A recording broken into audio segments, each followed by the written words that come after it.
guys, it's Christina, and today I want to share with you 5 foods that I always avoid. And well, that's a catchphrase really, because I'm going to be sharing with you more than 5 things that I typically don't eat, but for all intensive purposes, here we go. And just keep in mind that these are things that I personally don't eat. I'm not telling anybody not to eat them. I'm not preaching. What you put in your body is your choice, but since I get asked this question so many times, what do I eat in a day? I figured I would maybe perhaps share with you guys some things that I don't eat, because it's really not about being perfect, but it's about being healthy. And it's about sharing with people little things that they can do to improve their health. And I want to be here to inspire and show you maybe some things that you could eliminate from your diet so that you can feel and be healthier.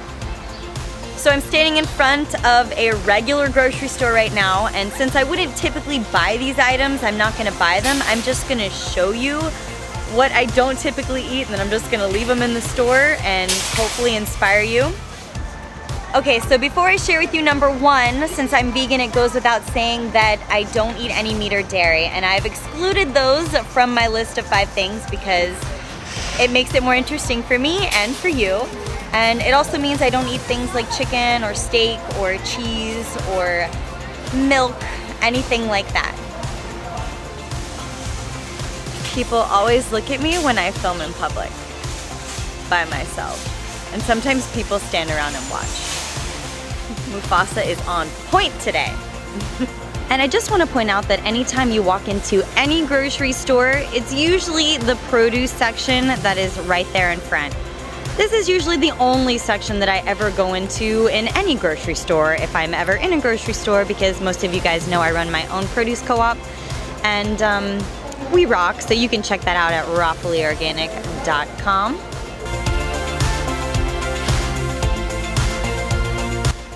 Okay, so my number 1 is oils. Oils of any kind. They don't taste like anything, and they're pure fat, and there are some really great natural alternatives like nuts or seeds or avocados or coconut that are much better for your body and make you feel much lighter and better than oils. The one thing that I usually always avoid at any cost is oil.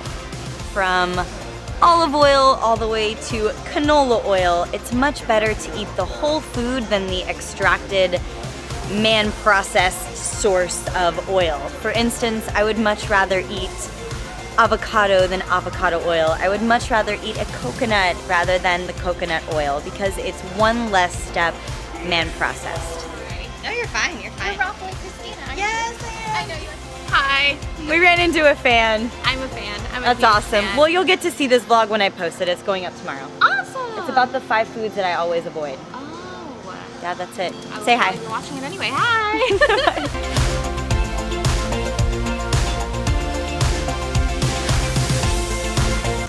Okay, so my number 2 of 5 foods that I always avoid, my number 2 is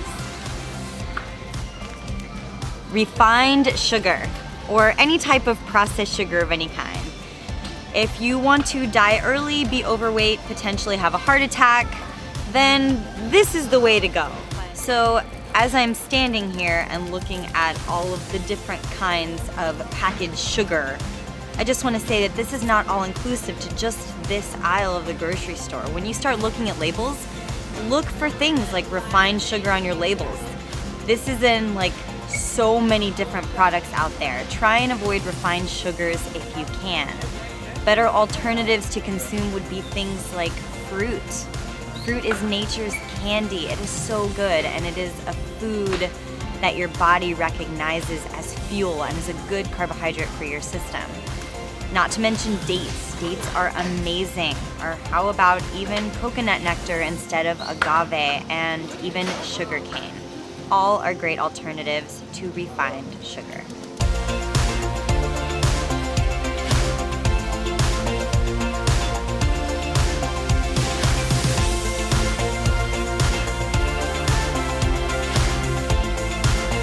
So my number 3 is caffeine and, well, don't kill me for this one, but alcohol. Those of you who are close to me know that I don't drink at all, and I truly believe that caffeine alcohol included, and I know that I'm grouping them together and they shouldn't be grouped together, but since I only have 5 things that I'm telling you, I'm grouping them together for this video. For those of you who want to know why I don't drink alcohol, I have many different reasons for that, and I made a video for it not too long ago, and I'll be sure to put that link below for you, or put it somewhere here. But as far as caffeine goes, it is a mind/body altering drug that does not make you feel good, and you can become dependent on it, and it's not healthy for you. Some of the drinks that I'm showing you not only have caffeine in them, but also have a ton of refined sugar in them. They're kind of like a double whammy of not so greatness for your body. Not only are they going to make you not feel good long term, but they also will not make you look good long term. Some alternatives to caffeine or alcohol, if you are looking for them, would be things like juices or smoothies. So good for you. I start every morning off with a fresh green juice or a fruit juice of some kind that gets me energized for the day. And a smoothie. Everybody loves smoothies. Not only that, but for those of you who are looking for a healthy alcoholic beverage, there is such a thing as raw organic red wine that is much more beneficial to your body than perhaps drinking a 6-pack of beer on a Saturday night. Just saying. If you're looking for it, it's there. It goes on forever. It goes on forever. You know what? Just avoid this aisle. Don't even walk down this aisle. We gotta go. Keep moving. Go, go, go. Another thing that I want to add is that for those of you who are looking for another energizing drink, don't forget about coconut water or even sugarcane juice. Somehow I ended back up in aisle 8 with the oil and refined sugar, so just avoid aisle 8 wherever you are. That includes the oil, refined sugar, and my number 4, which is salt. Salt and flour and battery dry mixes of things that you would bake that are pasty. I'm lost in this aisle. Save me. They also have condensed milks in this aisle. Aisle 8 is a skipper. Everywhere you go, don't even go to aisle 8. Just avoid it at all costs.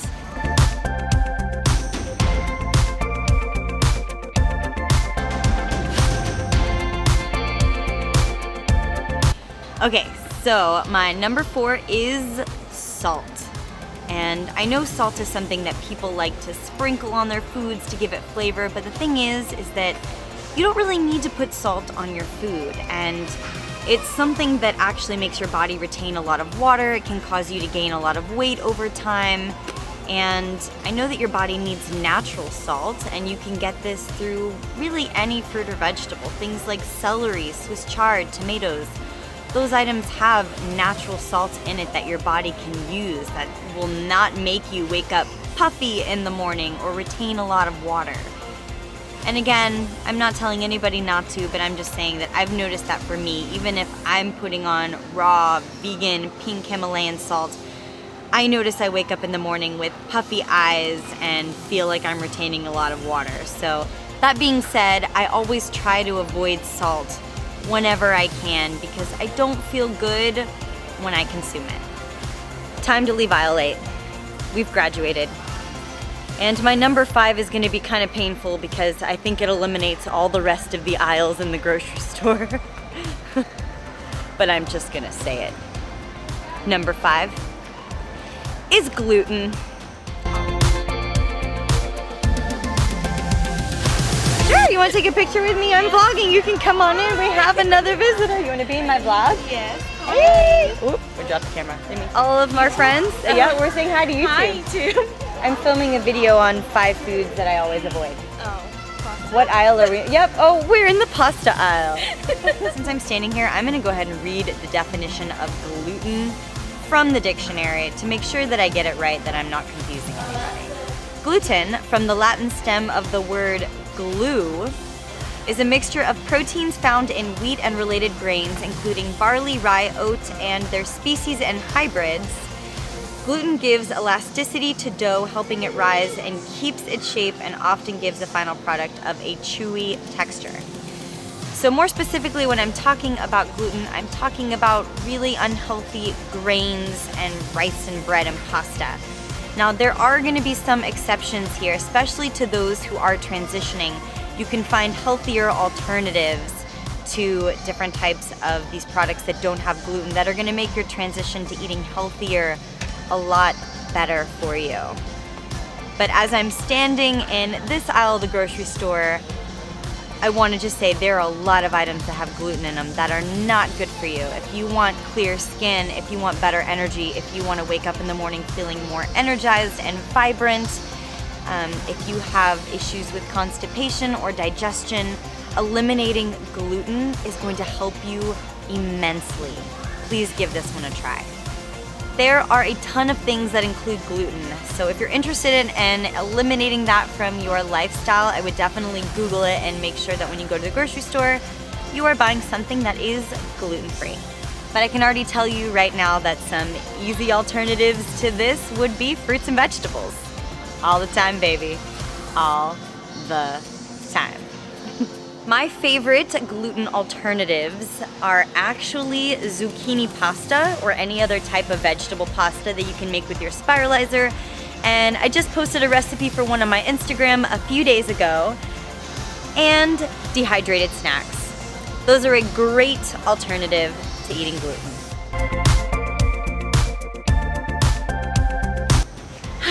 So I'm in the candy aisle right now. I think this aisle goes without saying that you should avoid all processed candies at any cost. So if I were going to include a bonus number 6, it would be aisle 4. Avoid aisle 4 at every cost. It's like a heart attack waiting to happen. Or better yet, how about diabetes? Oh, wait a minute. I already had that and got rid of it by eating fruits and vegetables. That's right. If you're listening in there, I'm hoping that you receive this message. Because I know what you're thinking. You're thinking, I feel fine now, so I'm gonna enjoy my life while I can. But then wait, what happens? Boom, it hits you like that, and then you get sick and you don't feel good. Are you listening in there? So here's what concerns me the most, is that most people will not make a change in their diet or their lifestyle until it's too late. I was diagnosed with hyperglycemia, which is essentially type 2 diabetes, when I was just 16 years old. That is so young to be diagnosed with anything for sickness. We should be healthy and happy at that age. But the thing is that people don't want to change until it's too late because there's no pressing or dire reason to change an unhealthy habit. So here's my advice to you. Start making small changes now. That way you can feel healthy and look your best all of the time so that you can live a long and happy life. And I'm here to give you the tools so that you can achieve that level of happiness. Do not wait until it is too late. Start making healthy changes now so that you can live a long and happy and healthy life. So the thing is that it's about you, but it's not about you. Let me explain. It's about you, but it's not just about you. It is, but it isn't. Your health is accumulating right now. Your cells are rebuilding and reforming every single day. Everything that you eat matters to you because you live in your body and you're gonna feel it. But the thing is that everything that you eat or consume or you purchase affects not just you, but everyone and everything around you. What your dollar supports, you create more of. My recommendation is to give your dollar to the things that you want to support. Support health, support community, support your organic and local farmers, and start creating more fresh produce options on this planet and less of things that are gonna kill our society. It's about you, but it's not just about you. It's about all of us. When one of us feels good, we all feel good. All that being said, you don't have to be 100% fully raw or even vegan to be healthier or happier. However, removing these 5 recommended items from your diet will help you feel much better. If you guys need recipes, don't forget that I have my recipe book out called The Fully Raw Diet, where I can show you how to make some of these amazing juice or smoothie or salad recipes that I talk about all the time. And for those of you who haven't been keeping up with me lately, I'm getting ready to go on my book tour and I'm so excited. I hope you guys are buying your tickets and getting ready. I'm gonna be in Dallas next week, and then I'm gonna be in New York and Connecticut, and I do want to just say that we're looking to add LA, New Orleans, and Chicago, and potentially even Colorado to my book tour list. So stay tuned to my website at fullyraw.com/events to sign up and get your ticket, because it's going to be a lot of fun and I can't wait to see you there. All right, you guys, what are your thoughts on my 5 things that I always leave out of my diet? If you like this video and if you like the 5 things that I've excluded, please give this video a thumbs up, and I would love for you to comment below and let me know some things that you always eliminate from your diet. If you guys want more tips, tricks, or recipes on how to go fully raw, please subscribe here to Fully Raw Christina, as we have fun living this lifestyle and being healthy together. If you guys want to follow me daily, you can also find me on Facebook, Pinterest, Instagram, and Twitter, all at Fully Raw Christina. All right, you guys, Mufasa has been on point today. We had fun on this little field trip, and I can't wait for the next video. I really hope you guys like this one. Sending you all my hugs and my love.